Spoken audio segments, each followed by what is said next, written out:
ታሪኩ ወደ ሴቶቹ ጋር በመሄድ ማን ነበረ ሲያስቸግር የነበረው?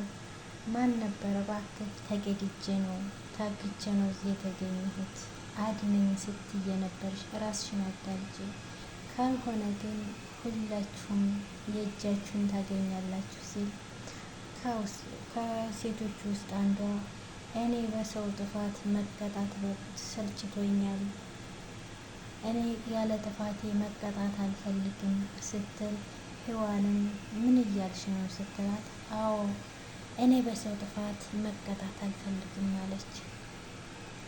ከዚያም ልጅቱ ተነስታ እኔ ነኝ መሞቴ ካልቀረ እውነቱን ልናገር ብላ ታሪኩን አፋጠጠችው።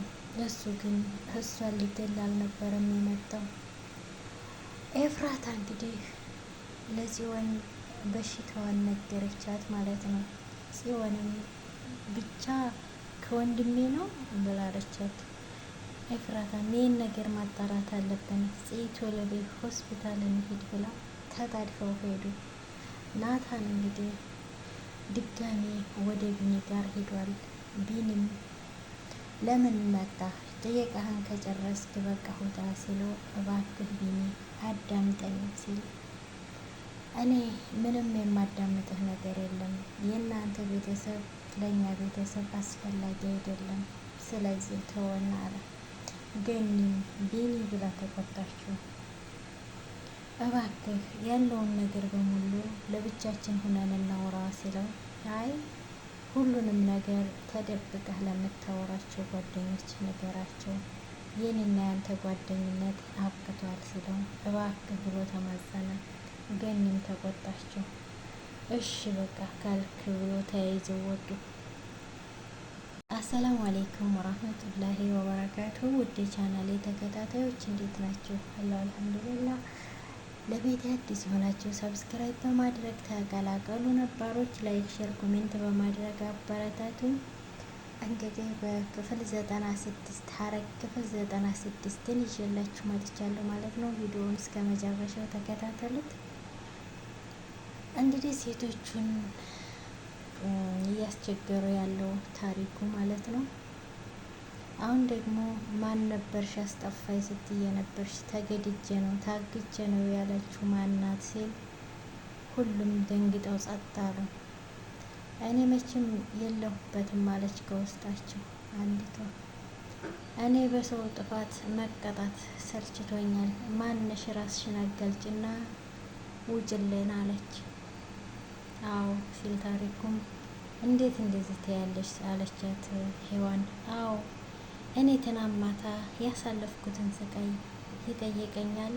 ስለዚህ በራሴ ጥፋት ልቀጣ እንጂ በሰው ጥፋት መቀጣት ሰልችቶኛል አለች።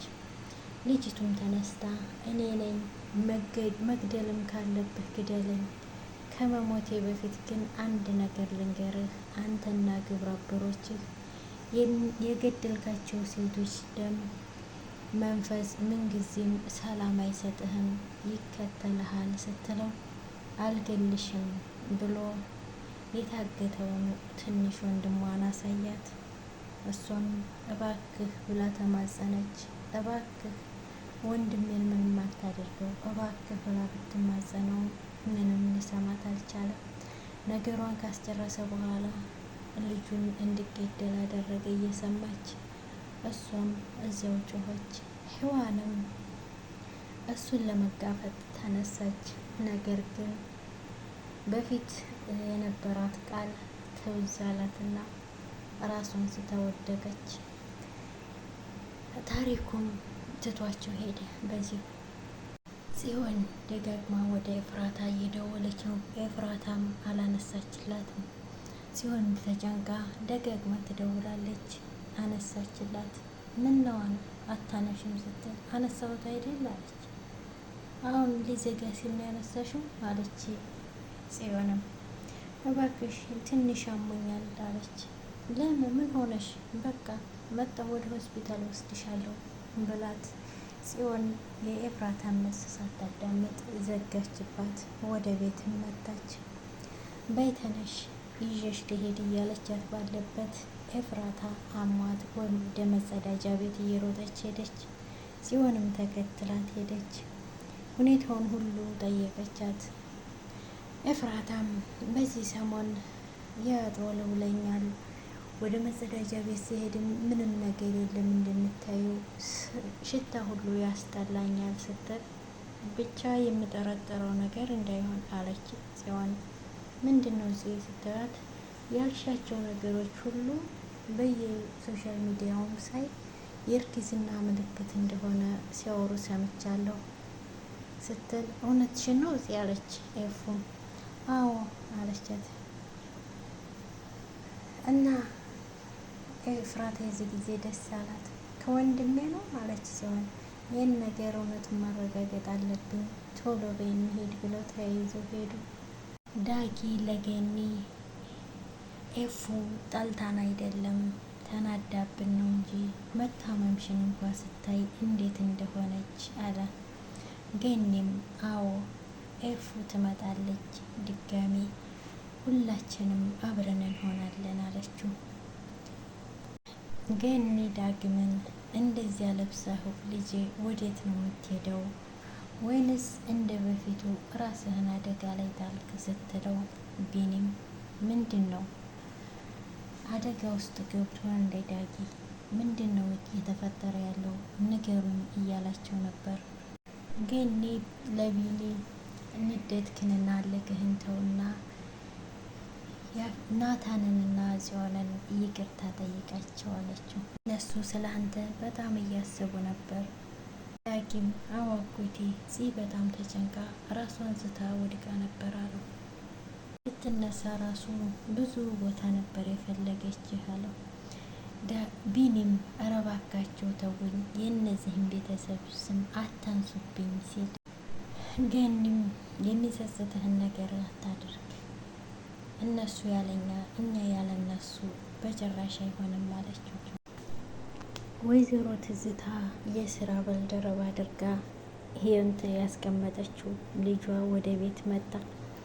ቤት መጥቶም እያወሩ ባለበት እማዬ ሲላት ወይዘሮ ትዝታ ተቆጣች። ለምንድን ነው እማዬ የምትለኝ? ናውድን ማቅረብ አቅቶኛል፣ ደግሞ ሁለቱም ልጆቼ እንዲጠሉኝ ነው እንደምትፈልገው ስትል እሱም በስህተት እንኳን ሶስተኛ ልጅ አለኝ ብለሽ አታውቂም አላት። በዚህ ነገር ላይ ተነጋግረናል ጨርሰናል አለችው። ስለ ናታንም አወሩ።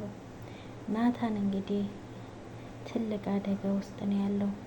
ወይዘሮ ትዝታ ከጠባቂዎቹ ውጪ ሌላ ሰላይ አድርጋበታለች። ዲያራም ስትመጣ ወንድሟን አናገረች። ቶምዬ እንዴት ነህ?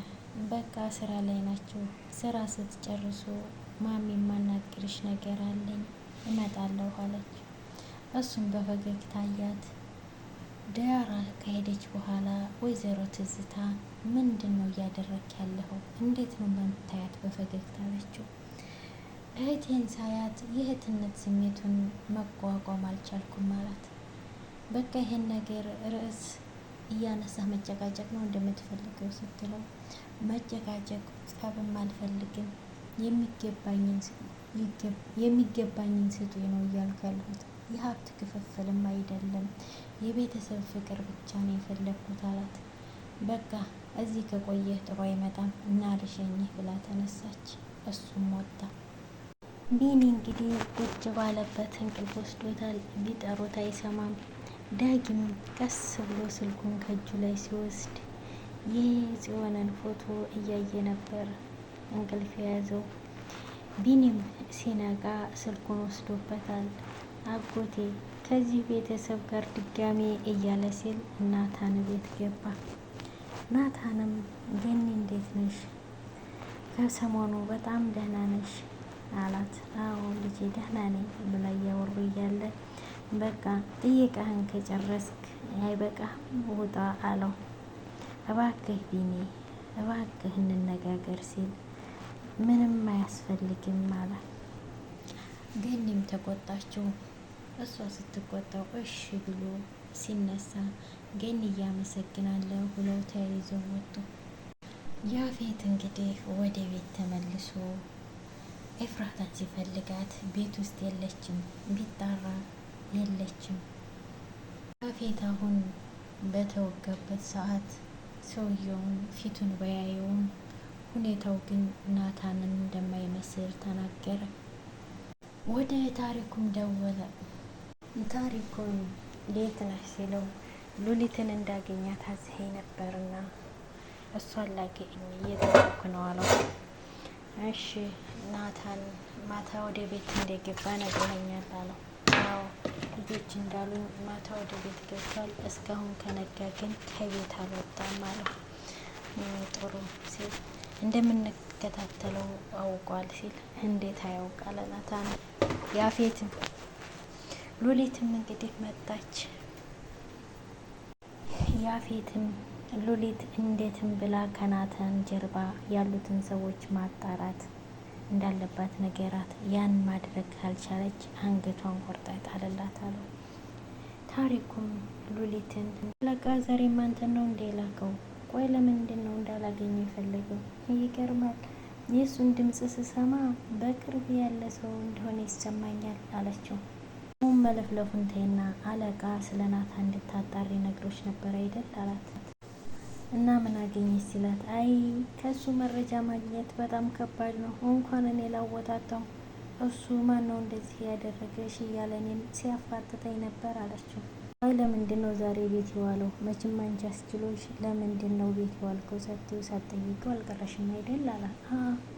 አረ ቤት ሰው የሚባል የለም አለችው። ራሱ ጠዋት ስነሳ አላገኘሁትም፣ ከቤት ስወጣም አልነበረም ስትለው ታሪኩ ተናደደ። ወይኔ ታሪኩ ይሄም አይረባ በዚህ ልክ ይሸውደን አለ።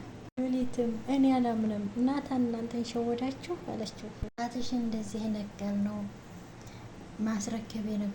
መረከብ የነበረብሽን እቃ ናታን ስለወሰደው ነው። ስለዚህ ቶችሽኛ ሳይሆን እነሱ ናቸው አላት። የናቁት ያዋርዳል የሚባለው ነገር ኧረ በጣም ይገርማል አለች። ውድ የቻናሌ ተከታታዮች ለዛሬ የነበረን ቆይታ ይህን ይመስላል። ቪዲዮውን እስከ መጨረሻው ተከታተሉት። ላይክ፣ ሼር፣ ሰብስክራይብ በማድረግ ቤተሰብ የሆኑ በሌላ ቪዲዮ እስከምንገናኝ ሰላም ቆዩልኝ።